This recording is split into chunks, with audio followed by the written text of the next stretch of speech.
Hello there. Oh, can you hear the calm, relaxedness of my voice? Why? Because the TV is finally on, baby. I know I did an earlier episode about the fact that I was not watching the TV with my child because it just felt like, was it really necessary as a solo mum? Because it's just me here. Like, what am I going to do? Sit in another room while she watches the TV? Yeah, that's exactly what I'm going to do. I didn't really wanna watch TV shows as such, but I was saying in that earlier episode that once she gets to the age where she can watch a movie, that's when I'd really get on board with things, and that started to shift at the end of last year. Around about the time that we were having the slight issue with the 4 to 5 a.m. wake-ups, where I realized, "Okay, we're not changing this. This is the hellscape that we're living in right now, so I can tell you right now, I'm not starting to parent at 4:45. There's no chance in hell. We're getting up, we're watching a movie. We're getting ourselves to something that has a 6 in front of it before I have to turn my brain on and start to function." So it began out of necessity. And geez, it was a good change. Whoo-wee. I didn't just lean into it. I fell into it like I went face first. Deep underground. I'm in it. I'm covered in it. I can't get enough of it.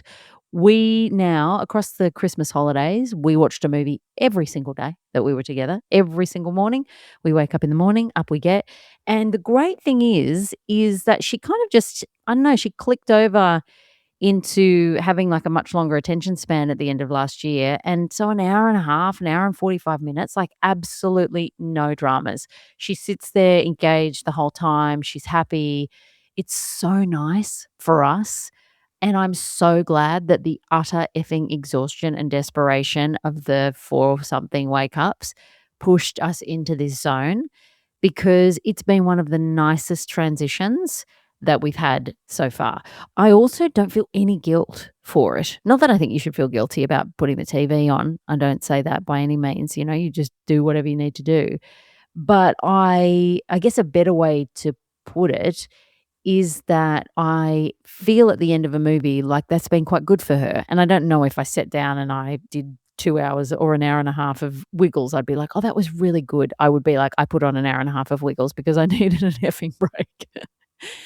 But with this, like, the fact that she has to follow along with a storyline and that she's kind of investing in characters and she's understanding how stories roll out, I really feel like it's a good thing, and it's so nice for us to do together. Like, she loves just sitting on the couch with me and watching a movie, and I've noticed how it's changed how she talks and performs and thinks. Like, she is a little performer for sure. This year, I've realized, okay, you're gonna want to perform in some way, definitely, which is so interesting to be seeing that this early. But for sure, she loves to make people laugh. She loves to be silly. She just like really enjoys that.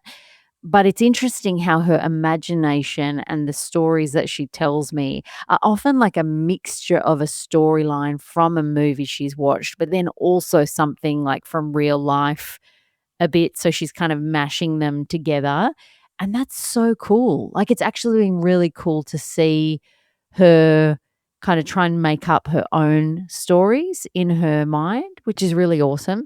So, I've loved it. I've absolutely loved it, and after the Christmas break was over, we're together 3 days a week because I work 4 days a week. Every single one of those 3 mornings, we wake up, we watch a movie. She loves it. She absolutely loves it. I will say it's a slight punish on the days that she has to go to daycare and I have to explain that we're not watching a movie. But after the holidays were over, when you've got like, what, 2 weeks of watching a movie every single day, I mean, then the addiction is strong, you know? You gotta wean them off that. So the first little while was a little tough when you're sort of going, "What do you mean we've watched 14 movies? How can it not be a movie day today?" But now we're kinda getting in the rhythm of, no, when we go to daycare, we don't watch movies, but when you're with mummy, like, I'll always tell you when we can watch a movie, but today we don't watch a movie, and so, I still have to negotiate, which is a bit of a pain in the ass, and to be honest, was the reason that I didn't watch the TV originally. But now she's kind of a little bit more switched on to that stuff. Like, previously, the meltdowns that we would have because she couldn't watch TV was just like she didn't have any of that. She couldn't really latch onto why I was saying no. Like I couldn't even map a reason around it, or like it was just like, me want that, me want that. And just like, oh, you can't have that. Shut up. So now that she can kind of understand, okay, like we're going to daycare on these days, we don't watch a movie, but when you're with mummy, then we watch a movie. It's just been so good. I will say we did lean in slightly too heavily. I've gone from absolutely nothing on the television to literally watching a movie every day, and the other day watching a movie twice, and that movie was Frozen. I've never watched it before, so all I have seen is the merch and the little girls walking around in the Elsa costumes. So I often think it's quite interesting to see something that you've seen so much about secondhand, but you don't actually understand. And we'd honestly gotten to a point where I love the Toy Story films, but after you've watched all of them 15 times and you've watched Moana and Moana 2 50 times, you need something fresh. And so I thought, let's try something new. Do you want to try Frozen? Oh, well, she was beside herself. For some reason, she hadn't requested that of her own volition, and I don't know why. But once she realized, oh, yeah, let's do Frozen for sure. What a great movie.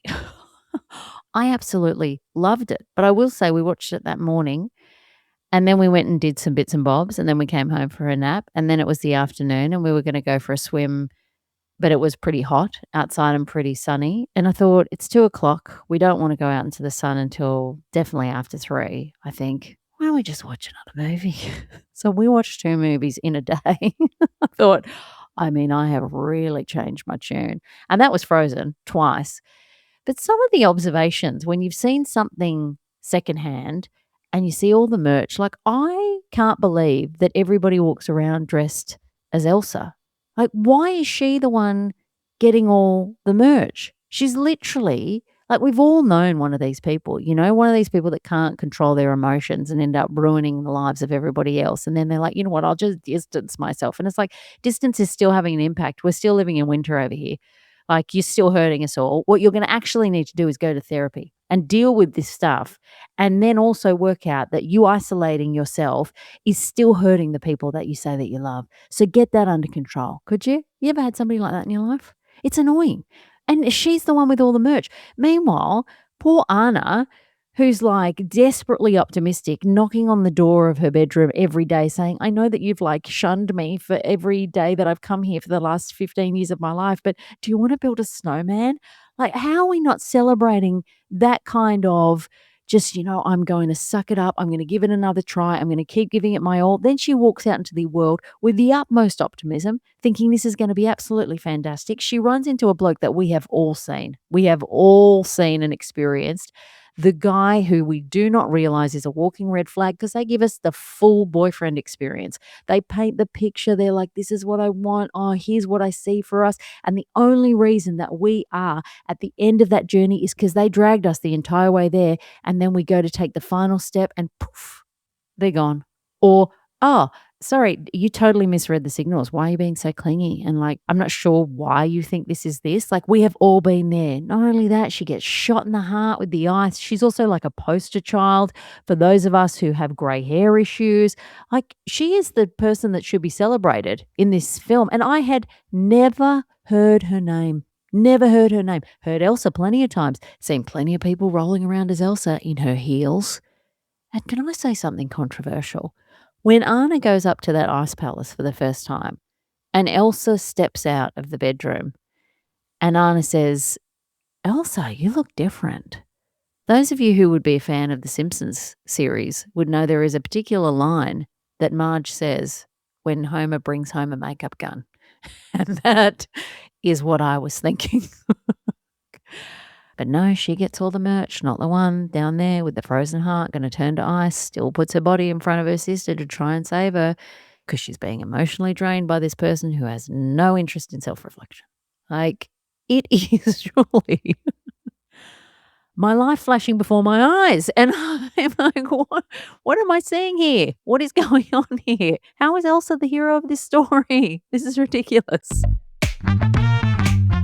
I am loving getting a chance to watch these films or relive these films. It is just so enjoyable for me. I feel like we are sharing something cool together.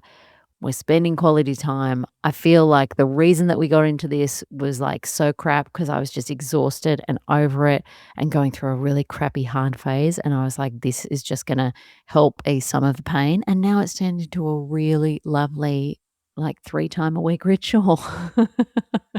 Sometimes 2 times a day if we feel like it, because why not?